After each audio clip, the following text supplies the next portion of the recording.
മാലിപ്പാറ മാർ ബെസേലിയോസ് ചാപ്പലിൽ പെരുന്നാൾ ആഘോഷം ആരംഭിച്ചു. പിണ്ടിമന സെന്റ് ജോൺസ് യാക്കോബായ പള്ളിയുടെ കീഴിലുള്ള മാലിപ്പാറ ചാപ്പലിൽ പരിശുദ്ധ എൽദോ മാർ ബെസേലിയോസ് ബാവയുടെ ഓർമ്മ പെരുന്നാളാണ് 2 ദിവസങ്ങളിലായി ആഘോഷിക്കുന്നത്.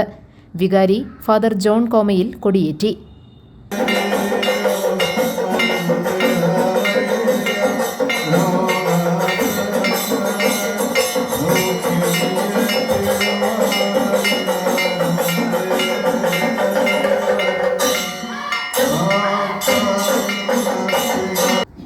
സഹവികാരി ഫാദർ സജി മാത്യു അറമ്പൻകുടിയിൽ, ട്രസ്റ്റിമാരായ ജോയി വർഗീസ്, ജോളിസ് കറിയ തുടങ്ങിയവർ ചടങ്ങിൽ പങ്കെടുത്തു.